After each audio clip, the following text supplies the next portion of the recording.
Burma first time گیا Myanmar. میں نے پہلی مرتبہ کسی بدھ کے سامنے کسی انسان کو زندہ بیٹھے ہوئے یوٹیوب میں تو دیکھا تھا, سچی مچی کا پہلی مرتبہ دیکھا. میری جو کیفیت ہوئی ہے نا وہ ناقابل بیان ہے. میں نے فرسٹ ٹائم یہ منظر دیکھا. ایسے مورتیاں بنی ہوئی ہیں, وحشت ان کی شکلوں سے عجیب وحشت ہو رہی, اور ایک انسان ان کے سامنے بیٹھا ہوا ہے ایسے.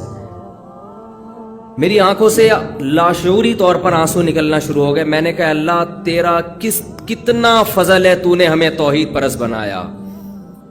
مجھے فجر کی نماز یاد آئی کہ فجر میں کیسے ہم اللہ کے سامنے ہاتھ باندھ کے تلاوت کر رہے ہوتے ہیں, الحمدللہ رب العالمین, تمام تعریفیں اس اللہ کے لیے جو تمام جہانوں کا پالنے والا, بڑا مہربان, نہایت رحم. کیسے پیارے سیکرڈ الفاظ ہیں, اس سے خوبصورت الفاظ ہو نہیں سکتے.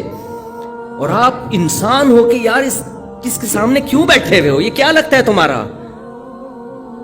تو وہ ہمارے میزبان جا رہے تھے, میری آنکھوں سے مسلسل وہ بھی حیران. میں نے کہا میں نے پہلی دفعہ کسی انسان کو اتنا گرا ہوا دیکھا ہے, اتنا گرا ہوا. ویڈیو میں دیکھو الگ چیز ہوتی ہے, لیکن جب سچی مچی میں دیکھتے ہیں نا یار اس کو ہو گیا, کتنی پستی ہے, کتنی پستی. آپ اس سے کروڑا گنا اچھے ہو, کس کے سامنے کیوں جھک رہے, کیا لگتا ہے تمہارا یہ ایسے بیٹھا ہوا ہے نا وہ بدھ, کیوں بیٹھے ہو بھائی اس کے سامنے؟ تو احساس شکر پیدا ہوا. پھر میرا پورا بیان ہی اسی موضوع پر ہوا کہ شکر کرو برما کے لوگوں, تمہیں اللہ نے مسلمان بنایا ہے. کتنا اچھا لگتا ہے خدا کے سامنے سجدہ کرنا, کتنا پیارا تصور ہوتا ہے نا, اللہ کے سامنے جھک رہے ہیں, کسی پتھر کی بنی ہوئی چیز کے سامنے نہیں جھک رہے نا, کسی قبر کے سامنے. اور آپ جاؤ ان مزاروں پہ, الگ وحشت ہوتی ہے. میں تو جب بھی کسی مزار پہ گیا ہوں نا کسی کام سے, ویسے مجھے مزاروں پہ جانے کا شوق نہیں ہے, کسی کام سے چلے گئے, اب وہ کام کیا ہو سکتا ہے وہ چھوڑو, بات میں ویسی سروے کرنے بھی جا رہا ہوتا ہے کہ دیکھوں کس پہ جن چڑھا ہوا ہے. بعض مزاروں پہ نا جن بن بہت ہوتے ہیں, لوگ جن اتارنے جاتے ہیں, اصل میں جن چڑھتے ہیں وہاں پہ, سمجھتے ہو؟ اور جن چڑھتا ہی اسی پہ جس پہ جن کو پتا ہوتا ہے مزار جائے گا تو میں تھوڑی دیر کے لیے اتر جاؤں گا تاکہ اس کا اس مزار سے عقیدہ اور زیادہ مضبوط ہو جائے. جس کے بارے میں جن کو پتا ہے کہ مزار جانا ہی نہیں ہے, جن اس پہ چڑھ کے ٹائم ویسٹ نہیں کرتا, سمجھ رہے ہو؟ تو وہاں جاؤ, دیکھو مزاروں پہ ایک عجیب سی وحشت ہوتی ہے, ایک اسمیل ہوتی ہے. قبر جو سیدھی ہو, ایک بالش ہو, کچی ہو, اس میں ایک الگ روحانیت اور ایک الگ نورانیت ہوتی ہے اس میں. تو شرک میں اللہ نے ایک اسمیل رکھی ہے, بدبو رکھی ہے, وحشت رکھی ہے, بے سکونی رکھی ہے. لیکن جن کو یہ بے سکونی محسوس نہ ہو, بدبو محسوس نہ ہو, وہ اپنی ناک کا میرے بھائی علاج کروائیں, تھوڑے دن احقر کی خدمت میں بیٹھیں.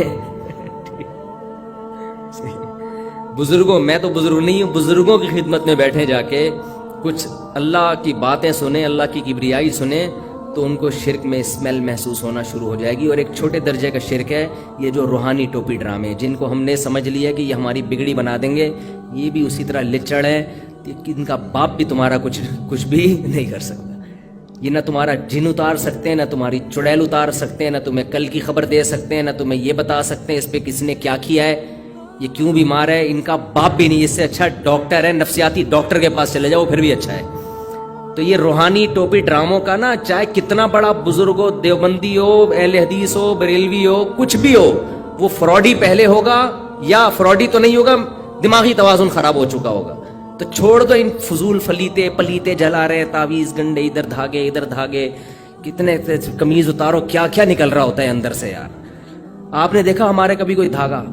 اللہ کا فضل ہے, اللہ نظر بس سے بچائے, ہمارے 14 بچے پل پل کے بڑے ہو رہے ہیں ماشاءاللہ, کھا بھی رہے ہیں, پی بھی رہے ہیں, اسکول بھی جا رہے ہیں, مدرسے بھی جا رہے ہیں. آج تک کسی کے گلے میں کوئی دھاگا نہیں لٹکایا. بہت لوگوں نے کہا یہ بیماری ہوگی, اس پہ دھاگا, میں نے کہا دھاگے واگے ہمیں نہیں اچھے لگتے, جاؤ, ہمیں بھی اس میں شرک کی اسمیل آتی ہے.